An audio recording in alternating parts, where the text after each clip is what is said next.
नमस्कार, स्वागत है आपका खबर उत्तराखंड में और मैं हूं आपके साथ दुर्गेश पांडे। देहरादून में मुख्यमंत्री पुष्कर सिंह धामी, वन और जलवायु परिवर्तन मंत्री भूपेंद्र यादव और प्रदेश के वन मंत्री सुबोध उनियाल ने मोतीचूर रेंज में राजाजी नेशनल पार्क का भ्रमण किया।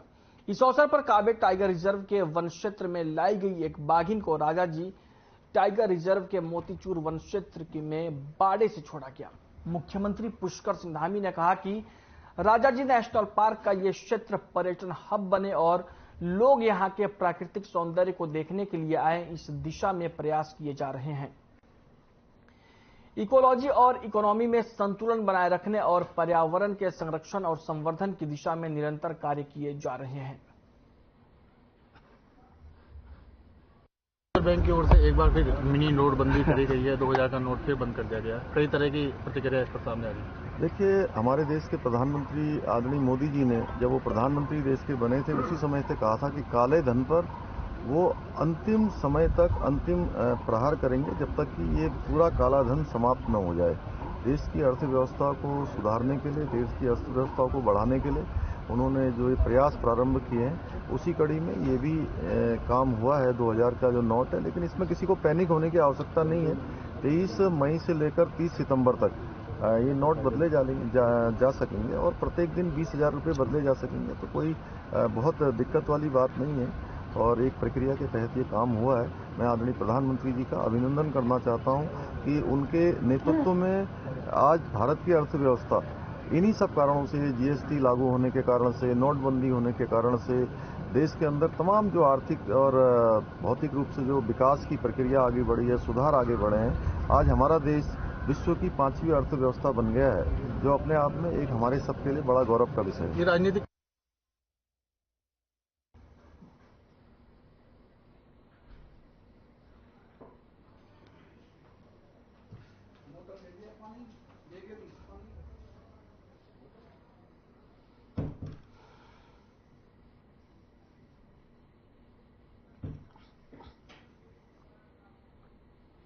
वहीं 2000 रुपये के नोट को चलन से वापस लेने की घोषणा का मुख्यमंत्री पुष्कर सिंह धामी ने स्वागत किया है।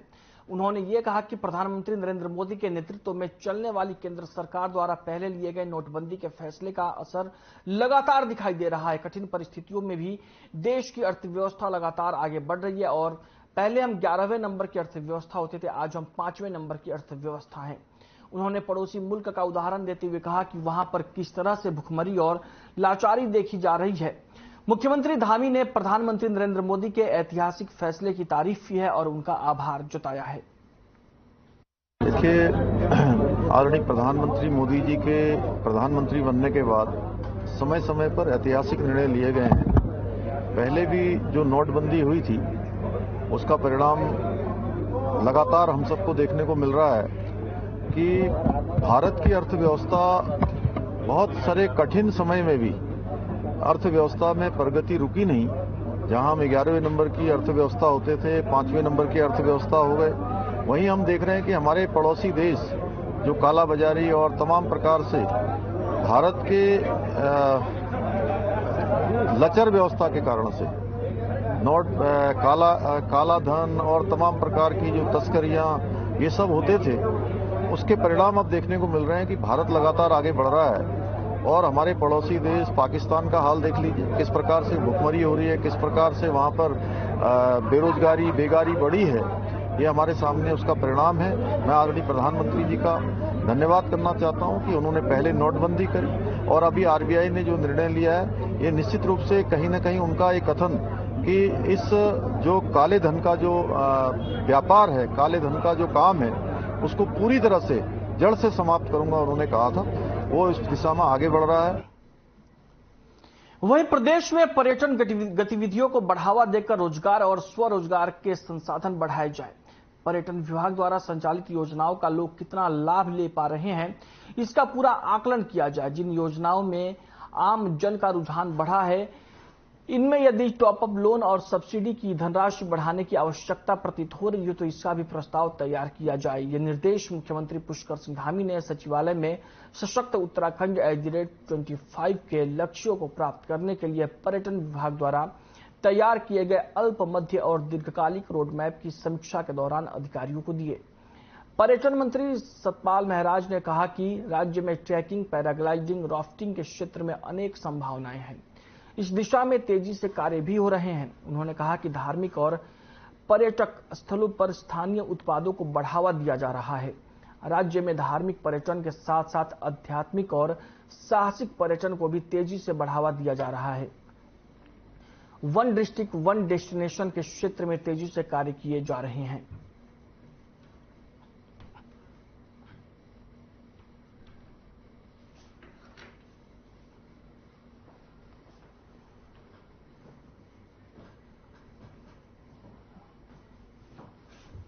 वहीं उत्तराखंड के मुख्यमंत्री पुष्कर सिंह धामी ने पीएम मोदी का आभार प्रकट करते हुए कहा कि प्रधानमंत्री नरेंद्र मोदी समय समय पर राज्य को सौगात देते रहते हैं, जिसमें उन्होंने अब राज्य को वंदे भारत ट्रेन की सौगात दी है। मुख्यमंत्री ने कहा कि इस समय यह सौगात राज्य के लिए बहुत उपयोगी है, क्योंकि इस समय राज्य की सुप्रसिद्ध चारधाम यात्रा चल रही है, जिससे पर्यटकों और श्रद्धालुओं को राज्य में आने के लिए अब और आसानी होगी। बहुत धन्यवाद करना चाहता हूं कि हमको जो है वंदे मातरम जो एक्सप्रेस है उसकी सौगात मिली है। उसके मिलने से कहीं ना कहीं जो आने जाने वाले, दिल्ली तक यात्रा करने वाले लोग हैं, उन सभी को बहुत बड़ा लाभ होने वाला है। हमारे यहाँ पर यात्रा भी चल रही है, यहाँ पर पर्यटक सीजन भी चल रहा है, उस सीजन में भी, और जो 12 महीने का जो काम है, उस 12 महीने के काम में आने जाने वाले लोगों को एक बड़ी राहत मिलेगी। सबका मैं इसके लिए प्रधानमंत्री जी का धन्यवाद। वहीं भारतीय रिजर्व बैंक ने 2000 रुपए के नोट को चलन से बाहर करने की घोषणा की है। हालांकि इस मूल्य के नोट बैंकों में जाकर 30 सितंबर तक जमा या बदले जा सकेंगे। आरबीआई के बयान जारी कर कहा कि अभी चलन में मौजूद 2000 रुपए के नोट 30 सितंबर तक वैध मुद्रा बने रहेंगे। इसके साथ ही आरबीआई ने बैंकों से 2000 रुपए का नोट देने पर तत्काल प्रभाव से रोक लगाने को कहा है। बैंकों में जाकर 23 मई से 2000 रुपए के नोट बदले और जमा किए जा सकेंगे। केंद्रीय राज्य मंत्री अजय भट्ट ने कहा कि 2000 की नोटबंदी भी केंद्र सरकार का बेहतर कदम है, जिससे काला धन रखने वालों के 2000 के नोट काले धन के रूप में अपने पास कैद रख लिए थे, अब शायद उनकी खैर नहीं। जमाखोरी और भ्रष्टाचार पर लगाम लगेगी और केंद्र सरकार का ये बेहतरीन कदम है। ऐसे साहसिक निर्णय की जितनी प्रशंसा की जाए उतनी कम होगी।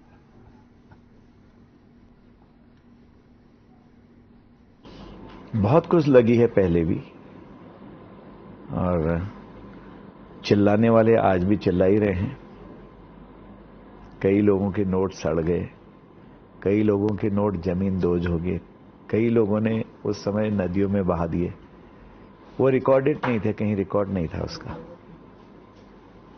तो कोई ऐसी बात तो हुई नहीं। लोगों ने सराहा। उसके बाद आपने देखा कि लोग कहते थे कि अगले इलेक्शन का नतीजा बड़ा खराब जाएगा। जो 2014 में हमारी सीटें आई, उससे काफी बढ़ के हमारी 2019 में आई, और मैं आपको विश्वास के साथ कह सकता हूं कि 2024 में भारी बहुमत से मोदी जी देश के पुनः प्रधानमंत्री बनने जा रहे हैं।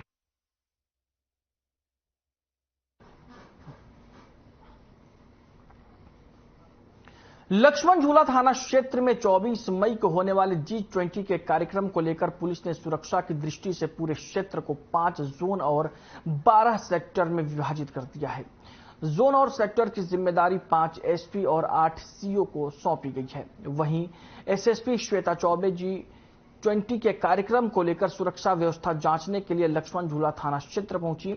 उन्होंने कार्यक्रम स्थल पर गहनता से निरीक्षण किया, अधीनस्थ अधिकारियों से सुरक्षा व्यवस्था को लेकर फीडबैक ली और एसएसपी ने बताया कि सुरक्षा में किसी भी प्रकार की चूक ना हो, इसके लिए 23 मई को कार्यक्रम स्थल के पास पुलिस सुरक्षा व्यवस्था की रिहर्सल करेगी। 24 मई को कार्यक्रम के दिन दोपहर 1 बजे से रात 10:30 बजे तक पूरा क्षेत्र 0 जोन रहेगा।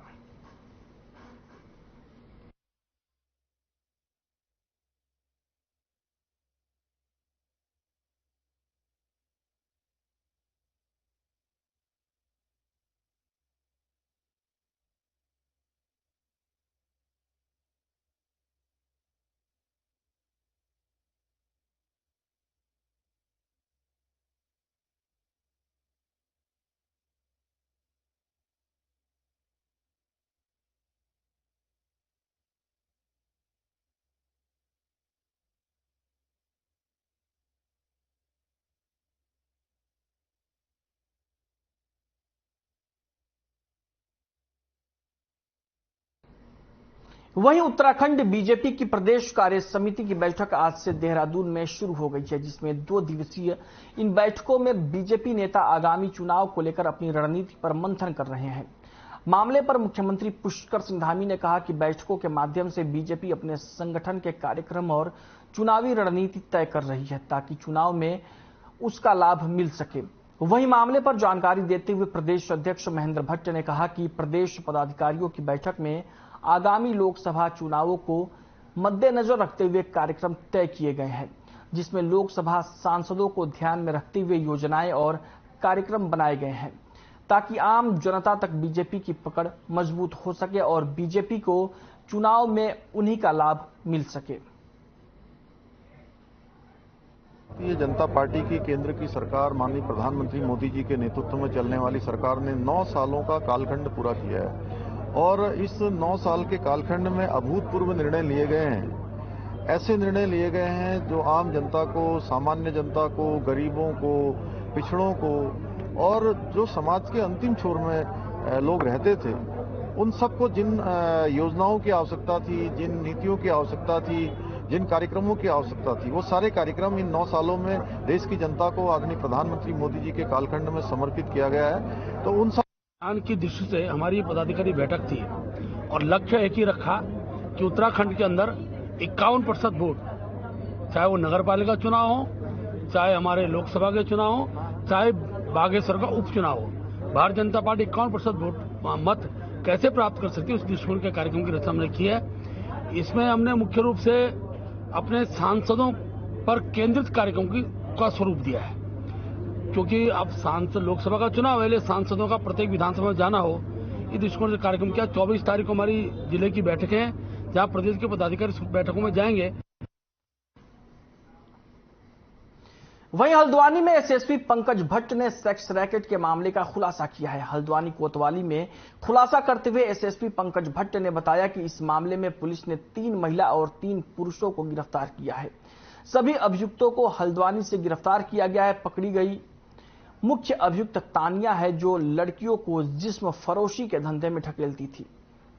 तानिया अधिकतर नाबालिग बच्चियों को जिस्म फरोशी के धंधे में डालकर पैसे कमाती थी। ये मूल रूप से पश्चिम बंगाल की रहने वाली है।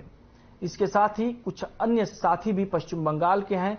फिलहाल पुलिस ने सभी 6 अभियुक्तों के खिलाफ संबंधित धाराओं में मामला दर्ज कर लिया है और सभी को न्यायालय में पेश किया जा रहा है।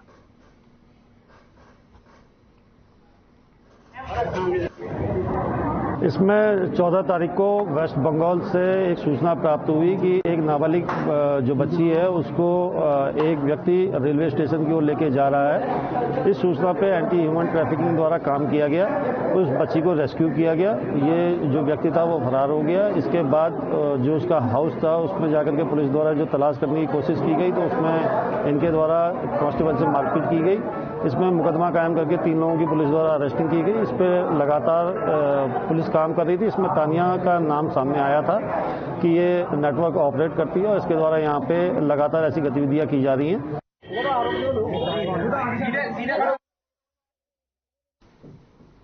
वहीं लक्सर विधानसभा से बसपा विधायक मोहम्मद शहजाद ने राज्य सरकार द्वारा चलाए गए अतिक्रमण अभियान की निंदा की। आरोप लगाया कि अतिक्रमण के नाम पर एक वर्ग को टारगेट किया जा रहा है। मोहम्मद शहजाद ने कहा कि राज्य सरकार न्यायालय के आदेश की आड़ में आजादी से पहले स्थापित धार्मिक स्थलों को तोड़ रही है, जबकि अन्य धर्मों के धार्मिक स्थलों को सरकार अतिक्रमण नहीं मान रही।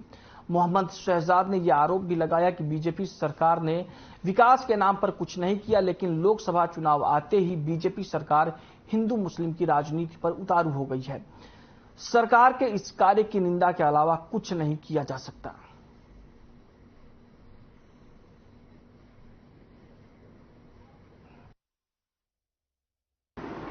लेकिन जो ये कार्रवाई कर रहे हैं इसमें बहाना कोर्ट का ले रहे हैं, लेकिन कोर्ट तो वो देखेगा जो पेपर ये जमा करेगा। अतिक्रमण के नाम पर एक समुदाय विशेष को टारगेट किया जा रहा है। अगर अतिक्रमण हटाने की बात है तो बहुत सी जगह है जहां अतिक्रमण दूसरे समुदाय के भी हैं, उन्हें क्यों नहीं छेड़ा जा रहा है?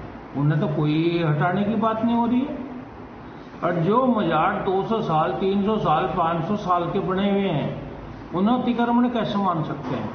जो अंग्रेजी राज से भी पहले हैं उन आप अतिक्रमण आज कह रहे हैं, वो ये औचित्यहीन बात है। इसका मैं बिल्कुल भी सहमत नहीं। मैं इसके वहीं पर्यटन नगरी मसूरी को 200 साल पूरे होने पर नगरपालिका परिषद मसूरी द्वारा टाउन हॉल में विभिन्न कार्यक्रम आयोजित किए गए। इस दौरान शहर को अपना योगदान देने वाले विभिन्न लोगों को सम्मानित किया गया। कार्यक्रम का शुभारंभ पर्यटन मंत्री सतपाल महाराज ने किया। इस अवसर पर मसूरी को बसाने वाले कैप्टन यंग के परिजनों द्वारा दीप प्रज्वलित किया गया। मौके पर कैप्टन यंग की पोती रिचिल मागोवन ने मसूरी के इतिहास पर प्रकाश डालते हुए कहा कि उनके द्वारा संकलित किए गए चित्रों को प्रदर्शित किया गया और मसूरी के गौरवशाली इतिहास पर विस्तार से बात की। इस मौके पर मसूरी शहर को अपना विशेष योगदान देने वाले विभिन्न लोगों को सम्मानित किया गया। इस तरीके से देखते पूरे आयोजन देखिए, सबसे पहले तो मैं मसूरी और जो मसूरी नगर पालिका है उनके अध्यक्ष को, उनकी पूरी टीम को बहुत बहुत उनको बधाई शुभकामना देता हूं कि उन्होंने 200 वर्ष पूरे होने पर मसूरी का जो इतिहास है और मसूरी के इतिहास के साथ साथ जिन्होंने मसूरी यहाँ बसाई है उन लोगों को भी यहाँ निमंत्रण दिया है। निश्चित रूप से मसूरी जिस समय बसी थी और आज की मसूरी में जो है उस समय गिने चुने गिनती के लोग यहाँ हुआ करते थे, लेकिन आज जो मसूरी है, मसूरी हमारे पूरे भारतवर्ष में जो है मसूरी लोग घूमना चाहते हैं, मसूरी देखना चाहते हैं। और ये हमारा सौभाग्य है कि उत्तराखंड देवभूमि देहरादून में जो है हमारी मसूरी बसी है। मैं उनको भी बहुत बहुत बधाई शुभकामना देता हूं जिन्होंने ये मसूरी बसाई है। और जो आयोजक हैं हमारे नगर पालिका के द्वारा ये आयोजन किया जा रहा है। गौरवशाली हमारे पे मौका है कि मसूरी एक ऐतिहासिक शहर है और इतिहास के कई किस्से से जुड़े हैं और आज लगभग 200 साल पूरे मसूरी को हो चुके हैं। और इस अवसर पर सभी मसूरी वासियों को बहुत बहुत बधाई देता हूं, शुभकामनाएं देता हूं। और एक यही संदेश मैं देना चाहूँगा कि आप मसूरी की जो आबो हवा है, मसूरी की सुंदरता है, मसूरी का साफ सफाई है, उसे बनाए रखें। और जो मसूरी का इतिहास है, हमने एक डॉक्यूमेंट्री के रूप में उसको एक संरक्षण करने का कार्य किया है। एक डॉक्यूमेंट्री बनाई है, कुछ देर में आपको ये दिखाएंगे। और इस डॉक्यूमेंट्री में कैसा मसूरी कैप्टन यंग से लेके और प्रेजेंट तक की पूरी इसकी हिस्ट्री उस डॉक्यूमेंट्री में है।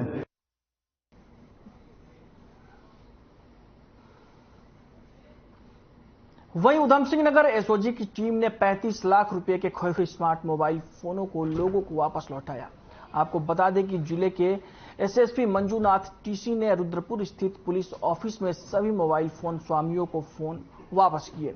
इस दौरान मोबाइल फोन मिलने के बाद लोगों के चेहरे पर खुशी देखी गई। एसएसपी मंजूनाथ टीसी ने बताया कि रुद्रपुर एसओजी की टीम ने 202 मोबाइल फोनों को वापस लौटाया है। उन्होंने बताया कि सभी लौटाए गए मोबाइल फोन महंगी कीमतों के थे।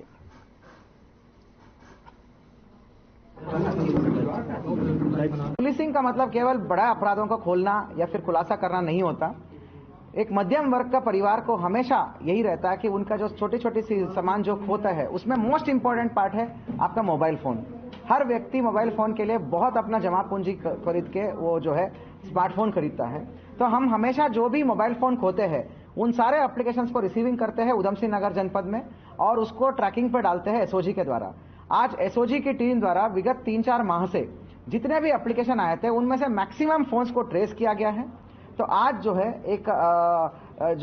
है इस कार्यक्रम में हम वहीं चंपावत के सुप्रसिद्ध पूर्णागिरी धाम में काली मंदिर के पास अचानक से 2 मंजिला धर्मशाला में आग लग गई, जिसकी सूचना काली मंदिर पर तैनात पुलिसकर्मियों और धर्मशाला स्वामी ने तुरंत भैरव मंदिर पुलिस थाने को दी। आनंद फानन में पुलिसकर्मियों के साथ फायर ब्रिगेड का दस्ता घटनास्थल के लिए रवाना हुआ। वहीं आग की सूचना मिलते ही दर्शन करने जाने वाले तीर्थयात्रियों को भैरव मंदिर पर रोका गया। आपको बता दें कि धर्मशाला में लगी आग इतनी भीषण थी कि रमेश तिवारी की धर्मशाला पूरी तरीके से जल गई। वहीं आग की लपटों ने आसपास की दुकानों को भी अपनी चपेट में ले लिया। सुबह 7:30 बजे रमेश तिवारी है मेरा नाम। मेरी दुकान में सुबह 7:30 पौने 8 के बीच में ऐसी आग लग गई एकदम अचानक। जब मैं नहा रहा था और एक कारीगर और प्लस एक जो मेरे यहाँ काम करने वाला कर्मचारी था वो दोनों सोए थे, तो मुझे अचानक आकर के एक फायर जैसी हुई आवाज़, जैसे कि बिजली गिरती है उस प्रकार की एकदम अचानक आया। तो ऊपर दौड़ करके आया, मैं नहा रहा था उस समय, कपड़े चेंज कर रहा था। कपड़ा भी मैंने पहनने में मतलब दिक्कत हो गई उस समय। मैं भागते हुए गया तो कपड़ा तो पहन लिया मैंने, पैजामा और टी शर्ट पहन ली थी। उसके बाद में जब वहाँ से आया तो वहाँ जाने जैसा नहीं, वहाँ इतनी जल्दी आग बढ़ गई कि उसकी कोई सीमाएं नहीं थी कि हम नीचे जा सकें उसके लिए, आग बुझाने के लिए। अब उनका कहना यह है कि कोई चीज़ ऐसी गिरी जो आसमान से जो आग लग गई उसमें, और अचानक से आग लगने से पूरी उसमें फैल गई थी आग। इतने में हमने पुलिस को सूचित किया तो सारे आगे लोग जितने थे दुकानदार भी आ गए, पुलिस की टीम पूरी आ गई थी मौजूदा हाल में जिस समय मतलब ये चीज़ हो रहा था। अपने सारे जो भी विभाग था वो सारा पहुंच गया था यहाँ पर। वहीं उत्तराखंड के 6 पहाड़ी जिले उत्तरकाशी, रुद्रप्रयाग, चमोली, बागेश्वर, पिथौरागढ़ और अल्मोड़ा जिलों में बारिश के आसार हैं। मौसम विभाग के अनुसार इन जिलों में 23 मई तक हल्की बारिश हो सकती है। राज्य के अन्य इलाकों में मौसम साफ रहने का अनुमान है। मौसम विभाग के मुताबिक अगले दिनों में मैदानी इलाकों में तापमान 36 डिग्री सेल्सियस तक रह सकता है।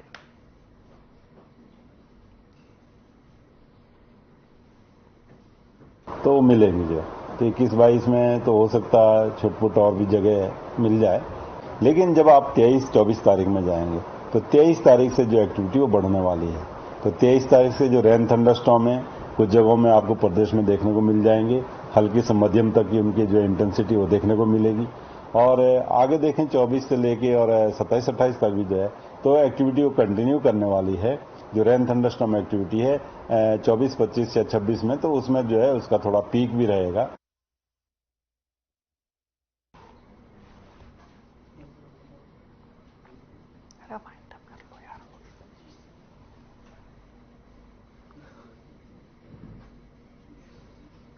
प्रदेश के 6 पहाड़ी जिलों में बारिश का अनुमान जताया गया है। 23 मई तक हल्की बारिश होने के आसार हैं और आपको बता दें कि प्रदेश के मैदानी इलाकों में मौसम साफ रहने का अनुमान जताया गया है।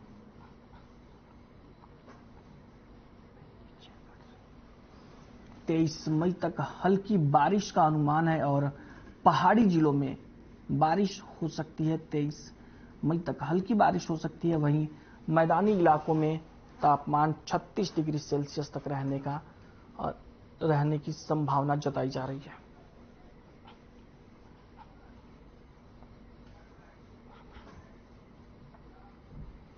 वहीं बीजेपी के प्रदेश अध्यक्ष महेंद्र भट्ट ने कहा कि प्रदेश कार्य समिति की बैठक कर्नाटक चुनाव की हार के दबाव में नहीं है, बल्कि पार्टी की आगामी तैयारियों को लेकर हो रही है, जिसमें महाजनसंपर्क अभियान से लेकर निकाय और लोकसभा चुनाव की तैयारियों पर मंथन होगा। प्रदेश बीजेपी के अध्यक्ष ने कहा कि इन बैठकों में सभी सांसद, विधायक और पदाधिकारी मौजूद रहेंगे ताकि चुनाव से पहले संगठन की रणनीतियां बनाई जा सकें। हम किसी भी चुनाव के किसी दबाव में रहते नहीं। हमारे कार्यक्रमों की श्रृंखलाएं यथावत चलती हैं और क्योंकि ये पहले से निश्चित था, क्योंकि 15 मई से और 15 जून तक का कार्यक्रम तो बाद में उसको और बढ़ा देगा, क्योंकि लोकसभा केंद्रित कार्यक्रम रहने वाले। अब 30 मई से 30 जून के कार्यक्रम होंगे। हल्द्वानी में कांग्रेस विधायक सुमित हृदयेश ने कर्नाटक चुनाव में कांग्रेस की प्रचंड जीत को लेकर कर्नाटक की जनता का धन्यवाद किया। तो वहीं कांग्रेस की इस जीत को कांग्रेस संगठन के लिए संजीवनी बूटी बताया। साथ ही उन्होंने उत्तराखंड राज्य की बीजेपी सरकार पर गंभीर आरोप लगाते हुए कहा कि हल्द्वानी की कुमाऊं का प्रवेश द्वार है, जिसकी लगातार उपेक्षा की जा रही है। हल्द्वानी शहर में सड़क, बिजली, पानी मुख्य समस्या बनी हुई है। लगातार बिजली कटौती से आम आदमी परेशान है। साथ ही पेयजल की समस्या भी बढ़ती जा रही है। मुख्यमंत्री उनको मिलने का समय नहीं दे रहे हैं। ऐसे में हल्द्वानी का विकास ठप हो गया है। वहीं हल्द्वानी से कांग्रेस के विधायक सुमित हृदयेश ने सरकार की कार्यप्रणाली पर सवाल उठाते हुए कहा कि मुख्यमंत्री ने विधायकों से जो विकास कार्यों के 10 प्रस्ताव मांगे थे, उन पर अभी तक कोई ठोस कार्रवाई नहीं हो सकी है।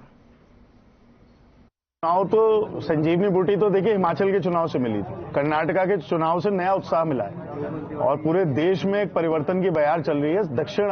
दक्षिण भारत जो है वो भाजपा मुक्त हो चुका है। तो इसके लिए मैं दक्षिण भारत के लोगों को विशेष बधाई देता हूं कि उन्होंने समझ लिया कि धार्मिक उन्माद नहीं, स्थानीय मुद्दे जो हैं वही चुनाव में हम लोग उन पे विचार करेंगे और उन विचारों के साथ हम वोट डालने जाएंगे। तो यही जो परिवर्तन की बयार है पूरे देश में बह रही है और इसके लिए बधाई मैं देता हूं विशेषतः कर्नाटका की जनता को। जहां तक यहां की बात है, यहां पे जो बिजली, अघोषित बिजली की कटौती लगातार हो रही है, जिस तरीके से पेयजल का संकट विकराल होता जा रहा है, बढ़ता जा रहा है, बड़ा चिंतनीय विषय है और इस पर कोई कार्य योजना सरकार के द्वारा नहीं बनाई जा रही है। हल्द्वानी आर्थिक राजधानी है पूरे कुमाऊं की और जिस प्रकार से मूलभूत सुविधाएं, चाहे स्वास्थ्य की हो, चाहे पेयजल की हो, चाहे बिजली की हो, चाहे सड़कों की ध्वस्त हो रही हैं, उससे लग रहा है कि हल्द्वानी को द्वितीय श्रेणी। बुलेटिन में फिलहाल के लिए इतना ही। नमस्कार।